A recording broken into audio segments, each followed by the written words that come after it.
She runs the way you run from a truth too large to carry blindly, breathlessly, chasing nothing but distance. Behind her, an entire forest of ancient memory trees flickers and dims with every desperate step. Wherever true emptiness moves fast enough, even ancient magic cannot keep up. The ground itself seems to grieve for her, trees graying and cracking, unable to hold their light near so much sorrow. Every warning Sylvaine gave him evaporates the instant Aurelia disappears into the dark. He doesn't decide to run. His body simply refuses to do anything else. Aurelia! Please, wherever you are, just answer me! She doesn't see it coming. Grief has a way of narrowing the whole world down to nothing but the next step and the next step. Tonight is a lie the ground is about to tell her. For one suspended, terrible second, the whole world tilts sideways beneath her. Her fingers find a root before her body finds the dark, and she hangs there alone, soaked and utterly out of time. Her grip is losing this fight, one raindrop at a time. Somewhere above the ravine, thunder rolls again, indifferent to whether she survives the next few seconds or not. She has spent her whole life turning heartbreak into thorns. Tonight, for the first time in centuries, she turns her magic towards something other than her own pain. The vines catch her exactly the way they were meant to, not to punish, not to trap, but simply to hold on when nothing else could. Sometimes rescue arrives from the last place you'd expect it. I thought I'd lost you. I thought that was it. I'm here. I'm still here. For a long moment, neither of them moves. The storm above finally begins to loosen its grip, as if the sky itself has decided they've both suffered enough for one night. What if getting it back changes who I am? What if I don't recognize myself?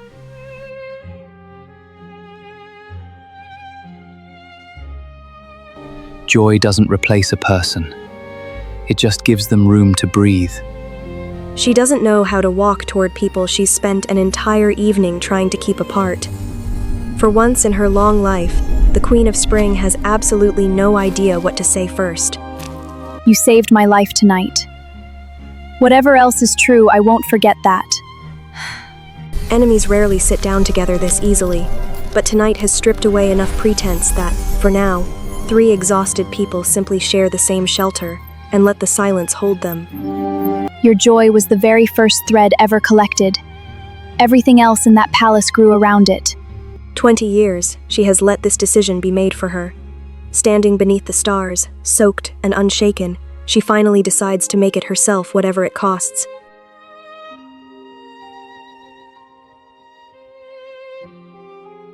No one in this hall has ever seen the Queen of Spring walk beside this girl without malice in her eyes.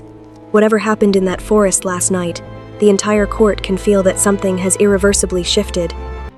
If you're wrong, the entire kingdom loses its capacity to love. And if I do nothing, one woman loses hers forever.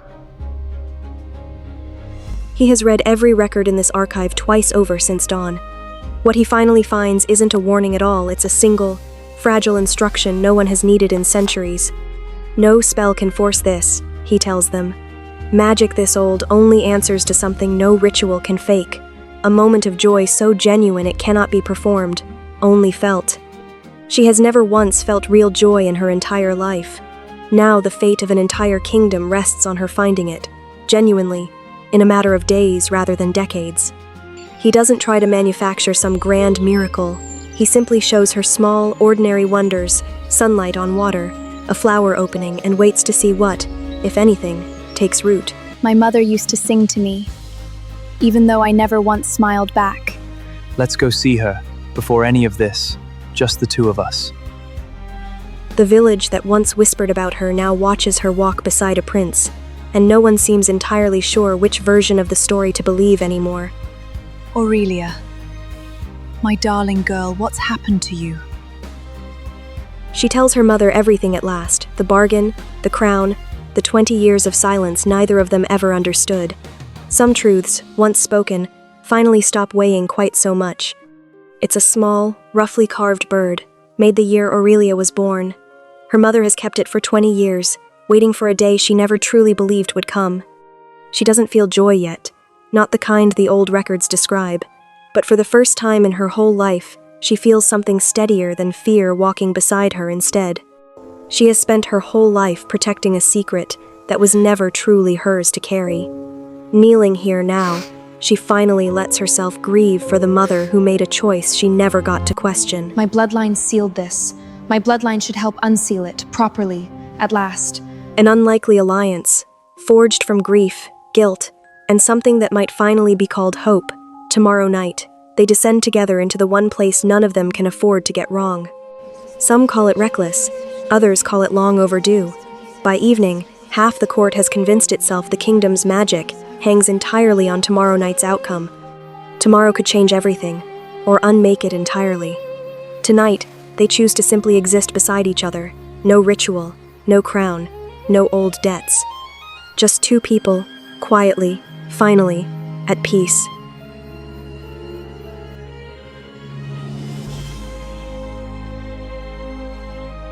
Five people descend into a place only one of them has ever entered before. Whatever happens next will either mend 20 years of silence or unravel every ounce of magic this kingdom has left. Even the palace itself seems to sense what's coming.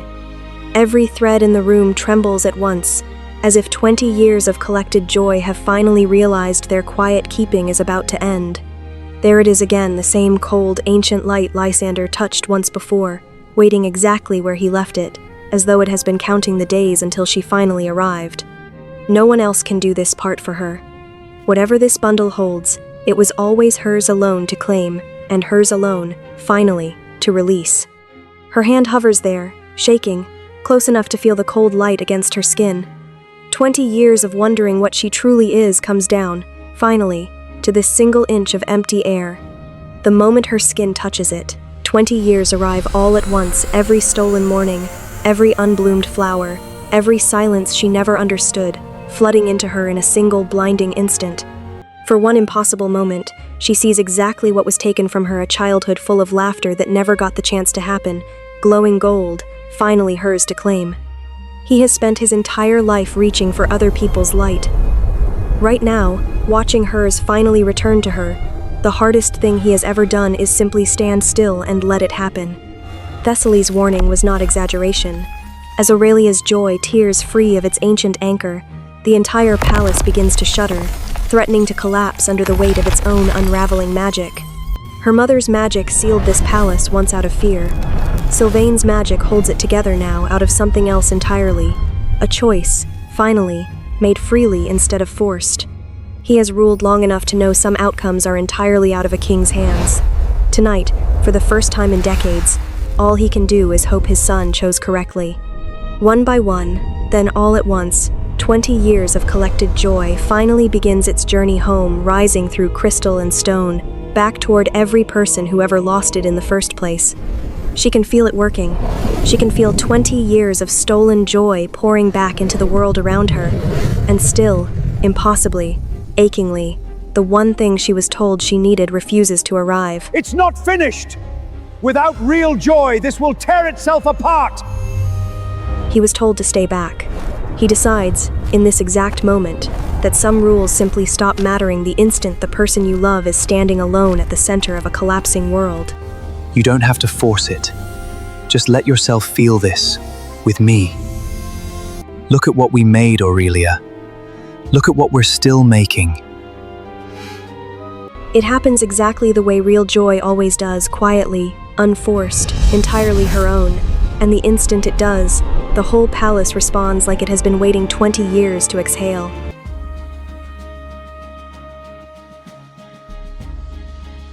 Across every street, every home, every quiet, forgotten corner of the kingdom, a light returns to someone who lost it long ago, without ever once knowing exactly what had gone missing. The old merchant from the marketplace, who never once knew his own kindness had been kept somewhere, suddenly feels something warm settle back into his chest, and doesn't understand why he's smiling. The boy who once laughed entirely alone in an empty alley now laughs surrounded by friends, his returned joy settling into a moment already full enough to hold it properly this time. In a village that has stayed gray for 20 years, flowers bloom for the very first time exactly where nothing was ever allowed to grow, and Aurelia's mother finally understands why.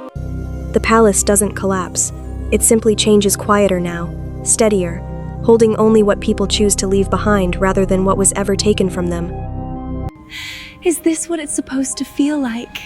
I think it's supposed to feel exactly like this. The kiss they've both been circling since a quiet well in a forgotten village finally happens here, of all places, surrounded by every scrap of joy the world nearly forgot how to keep. For the first time in centuries, watching someone else's happiness doesn't feel like losing something of her own. It simply feels, quietly and unexpectedly, like relief. 20 years of guilt leave him all at once, the way a held breath finally releases. He does not need anyone's forgiveness tonight. He simply, quietly, forgives himself instead. He has spent 70 years guarding this kingdom's oldest secrets. Watching this one finally resolve itself into something beautiful instead of catastrophic is, he decides, worth every sleepless night it cost him. They climb back toward the surface together, hand in hand, leaving behind a palace that no longer needs to hide from anyone. Above them, the sky is already beginning to lighten. No one in the kingdom will ever know exactly why this particular morning feels different. They will simply notice, without quite understanding, that something long missing has quietly come home. The village that once fell silent whenever she passed now blooms brighter around her than anywhere else. Some places, it turns out, simply needed her joy to finally come home too. 20 years of an unanswered wish finally answers itself in a single doorway embrace. Mother and daughter smile at each other for the very first time in either of their lives. King Valeria addressed the court and said, "This kingdom owes a debt to a young woman who has finally, rightfully, reclaimed what was always hers." The same court that once parted around her in quiet unease now bows their heads as she walks past. She doesn't need their approval anymore. She simply, finally, has her own. He has spent his entire life keeping his most important discoveries secret. This time, he wants the whole kingdom to witness exactly what he's found. The same room that once whispered cruelly now erupts in genuine warmth. Perhaps the Fae world was never truly unkind, only frightened, for far too long, of a joy it didn't understand. Her garden no longer needs to reflect only grief and jealousy. For the first time in centuries, she plants something new here entirely on purpose, not because she must, but because she finally wants to. A home near the castle, for you and your mother both. Long overdue. The water doesn't just show a flicker of possibility this time. It shows the two of them clearly, brightly, exactly as they are proof that some happiness, once created honestly, simply stays. I don't need it to show me forever, I just need today. Then let's keep making today, every day, together. The colors that first appeared the night of their dance have never faded. If anything, they've spread quietly, claiming garden after garden, as though love, once truly created, simply refuses to stop growing. The Fae Kingdom learns, slowly and then all at once, the one lesson its oldest magic never dared to teach it. Happiness was never meant to be kept in a palace. It was only ever meant to be shared. It isn't much to look at a small, roughly carved bird, worn soft by 20 years of careful holding. To her, it is proof that she was loved the entire time, even in silence. There is no grand ceremony to this moment, no magical crisis to resolve, just two people walking quietly through a garden that finally, fully, belongs to their own making. I never imagined I'd call you a friend. Neither did I rather like it though. The king has ruled long enough to know most lessons arrive too late to matter. This one, he tells his son quietly, arrived exactly in time. He brings her back to the exact place the whole court once turned against her, and asks her, beneath the very same open sky, to stay beside him forever. Yes, 1,000 times, yes! Ribbons of gold spiral upward through the open sky, visible for miles across the sleeping kingdom below proof, one final time, that love here has never simply been a feeling. It has always been magic. Across every rooftop, every quiet street, people who have never met either of them step outside to watch gold spiral across their sky, and for one shared moment, an entire kingdom feels exactly the same thing. What was once the kingdom's most carefully guarded secret now stands open to anyone who wishes to see it. A palace built from hidden joy has finally learned the one thing its keeper always struggled to believe: light was always meant to be shared, not sealed away. There is no more magic left to explain, no more secrets left to uncover. Just two people, barefoot in the grass at sunrise, quietly building an ordinary, extraordinary life together.